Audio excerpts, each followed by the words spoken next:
Okey, Assalamualaikum dan selamat petang. Saya Samrin bin Nasri dari Kumpulan 8. Hari ini saya akan menubual seorang atlet dari negeri Perak. Okey, jom kita kenal.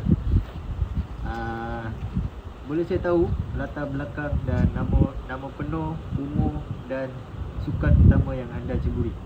Okey, boleh. Ceburi. Nama saya Muhammad Nur Izlan Syah bin Muhammad Isa, berumur 19 tahun, dengan kelahiran di Johor, tapi saya belajar di Perak daripada Form 1 sampai Form 4, sekolah SMK Anderson. Saya start ceburi hoki ni waktu darjah 6 sampai sekarang. Kalau kira-kira tu, berapa lama awak terlibat dalam sukan hoki? Berapa tahun? Kalau kira darjah 6 sampai umur 19 dalam 5-6 tahun macam tu saya terlibat main hoki. Apakah tahap pertandingan yang pernah anda sertai dari start awak main hoki dari sekolah rendah sampailah sekarang? Okay, first waktu sekolah rendah kita start dari MSSD lah biasanya, dengan kejohanan open under 12, dan bila dah naik menengah kita start MSSD lagi, dan kita up MSSPK dan MSSM. Okay, waktu menengah saya dah mula start game intensity tinggi macam Sukma dan National. Apakah pencapaian terbaik awak setakat ni? Setakat terlibat dalam sukan hoki ni, yang paling terbaik lah, yang paling tinggi? Waktu pencapaian terbaik saya waktu tahun 2025 iaitu Kapten Nasional Malaysia dengan kedudukan nombor 3. Wah, hebat awak ni. Kita beralih ke soalan yang seterusnya, boleh? Okay, boleh. Adakah ibu atau bapa awak pernah terlibat dalam sukan hoki ni ataupun sukan lain? Ibu bapa saya tak ada darah pun dalam hoki ni, tapi mak saya olahragawati kat sekolah Johor dulu. So kalau nak cakap family saya atlet ni, memang ada darah tu.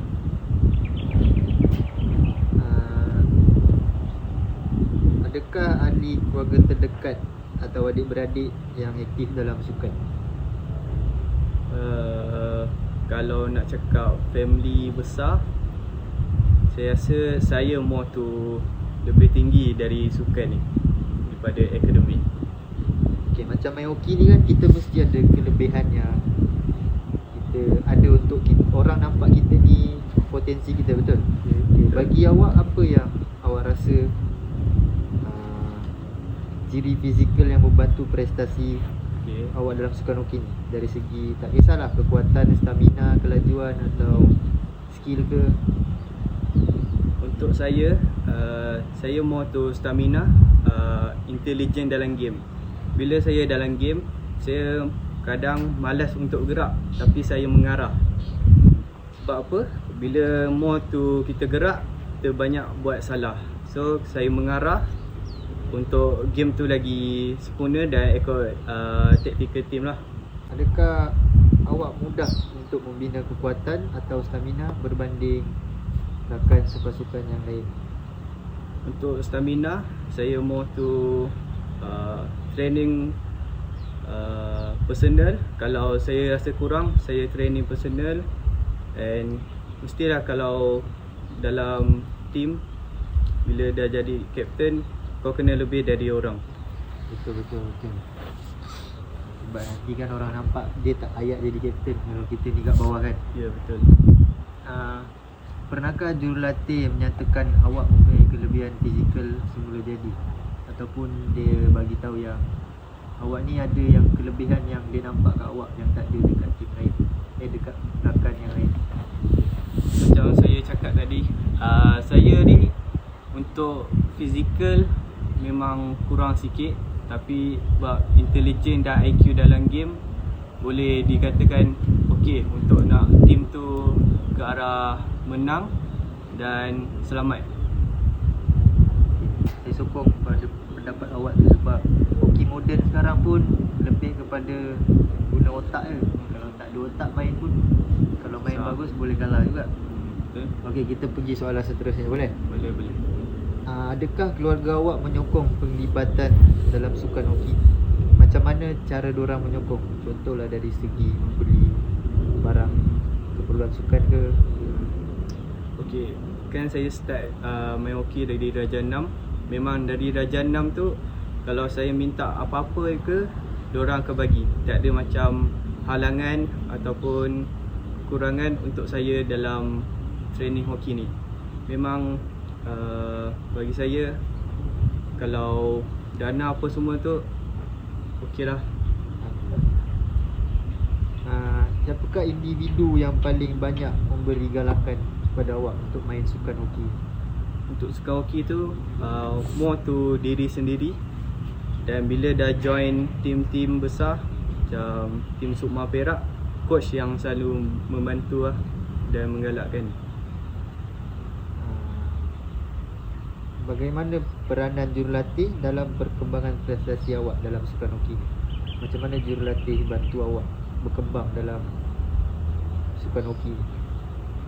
Biasa kalau dah join tim tinggi macam Sukma, coach akan bagi tentatif dan target untuk personal dan tim. Kalau kita tak dapat target tu, dia akan push kita. Bagi awak rasa rakan-rakan sepasukan ni membantu atau memberi motivasi dalam latihan? Kedua-duanya memang ada. Memang kawan selalu push untuk dapat motivasi. Dan kita kan satu tim, memang saling berkomunikasi, bukan solo. Pernah awak dapat sokongan kewangan atau moral untuk menyertai sesuatu pertandingan? Contoh macam dia akan bagi tahu kalau menang game ni, dia akan bagi sesuatu lah, macam duit ke atau sokongan moral lah, untuk buat kita lagi semangat untuk menang game tu. Biasanya kalau kat menang ni, biasa parent selalu buat macam tu. Sebab apa? Bila dia tengok anak-anak dia dengan anak orang lain berjaya dalam satu tim, dia akan rasa, wish, kalau diorang dah berjaya, kita kena kongsi rezeki sikit bagi diorang happy. Itulah biasanya. Okey, kita pergi ke soalan yang keempat. Awak rasa faktor persekitaran tempat kawasan awak membesar tu membantu awak dalam sukan hoki ni? Maksudnya dari segi fasiliti sukan yang ada dekat sekitar tempat tinggal lah. Okay. Kita start dari menengah. Kalau menengah, saya sekolah kat SMK Anderson. Memang depan asrama tu memang ada turf, mini turf. So bila kita orang bosan petang-petang tak buat apa, kita orang akan main hoki dan fight sesama sendiri. Dan bukan setakat turf je, kita ada gym. Kita orang boleh build physical dengan kita orang punya chemistry lah kat situ. Tadi bagi tahu lahir dekat Johor. Yeah, sekarang pun rumah kat Johor. Sekarang rumah kat Selangor. Memang berpindah-pindah lah. Kalau dulu masa terlibat dalam sukan hoki ni, kawasan rumah tu kawasan bandar ke atau luar bandar? Kalau saya darjah 6 tu kat Selangor. So Selangor tu more tu bandar lah. Kalau nak cari turf hoki tu susah sikit kalau bandar. So kawasan tempat tinggal tu fasiliti untuk sukan hoki tak ada lah. Situ untuk hoki turf memang tak ada, tapi untuk gym ada lah. So masa tu awak guna jenis latihan yang macam mana? Maksudnya macam fasiliti sukan yang apa? Contohnya gym ke, larian ke, untuk latihan? Kalau saya berada kat rumah, biasanya saya more to physical dan stamina. Sebab tu saya kata tadi, kalau saya rasa kurang, saya more to solo untuk build stamina. Masa tu sekolah rendah aktif tak dalam pembangunan sukan? Waktu sekolah rendah, alhamdulillah, memang rezeki. Sekolah tu memang baru nak build akademik dengan kelab hoki. masa tu memang rezeki saya dapat join awal lah hoki ni. Bagi awak, pendedahan media atau idola sukan awak mempengaruhi tak dalam sukan hoki ni? Okay. Biasa kalau kaitkan dengan media ni, saya suka tengok kampung hoki ada kat IG. Memang kat situ dia punya structure team dengan individu memang bagus. Saya suka fasiliti dorang dengan dorang punya chemistry kat situ. Idola sukan mempengaruhi tak dalam sukan hoki? Untuk idola sukan, Maksudnya macam awak macam aku nak jadi macam dia, aku nak jadi macam dia. idola sukan biasa membantu. Saya memang ada idola saya, iaitu Jorik Kroon yang berasal dari Belanda. Kalau nak tanya apa yang dia buat, semua saya ikut. Itu idola saya. Okay, berapa jam sehari awak training mengikut perancangan jurulatih? Okay, biasanya kita training kalau kat tim Sukma biasa 4 jam sehari, iaitu 2 jam pagi dan 2 jam petang. Pagi tu start pukul 8 habis pukul 10, dan petang 5 sampai 7. Setiap hari ke macam tu? Tak setiap hari, sebab kita orang pun ada rest day. Tak boleh hari-hari balon. Setiap hari yang training tu Isnin sampai Jumaat, dan Sabtu Ahad kita orang rest. Adakah latihan tu macam lagi berstruktur ataupun macam santai-santai je? Okey, untuk training kita orang memang ada jadual. Kita orang bukan hari-hari kat turf je, kita orang ada gym. So Isnin sampai Jumaat tu memang, kalau Selasa gym, Khamis pun gym. Memang seminggu 2 hari tu kena gym. Jadi kalau ikutkan training ni, selalu tak coach bagi macam feedback daripada training korang tu? Biasanya ada. Memang coach pun kalau nak improve diri pun, kita orang pun, kalau coach tak bagi tahu, kita orang kena tanya coach apa kita orang punya prestasi semasa. Okay, kalau tadi awak cakap awak main daripada darjah 6 kan? Ya. Kalau time darjah 6 tu awak dah start training spesifik ke still ada macam bermain? Faham tak? Macam santai-santai. Untuk darjah 6, macam saya kata tadi, kalau saya kat rumah memang tak ada facility, so saya cari club.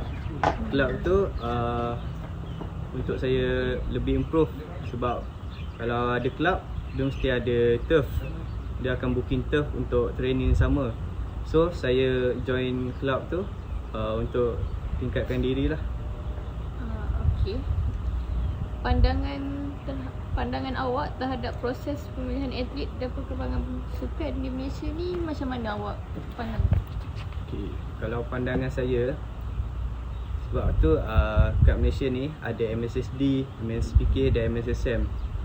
Itu bukan saja dia nak tengok kelebihan budak, tapi dia nak pilih daripada prestasi semasa. Kalau dia bagus untuk tahun ni, tak mungkin dia bagus untuk tahun depan. Mungkin dia sebab dia injet ataupun prestasi dia menurun. Sebab tu kita ada Sukma, ada MSSM untuk tengok kelebihan dia kat mana. Okeylah, soalan terakhir, nasihat untuk atlet yang muda yang ingin berjaya dalam sukan. Okay. Nasihat saya senang je. First, kalau nak berjaya, adab nombor 1. Sebab bila nak dapat ilmu ni susah. Sebab tu kita kena ada adab dengan coach, dengan rakan-rakan. Itu nombor 1. Dan nombor 2, kita disiplin. Kalau disiplin dengan konsisten latihan, mungkin dia akan tolong kita untuk masa akan datang. Kalau dapat tu, kalau bukan sekarang, mungkin akan datang. Kalau sekarang, akan datang pun akan dapat juga. Rezeki lah ni, bergantung rezeki. Okay, itu saja dari kami, Pelalapan. Sekian, terima kasih.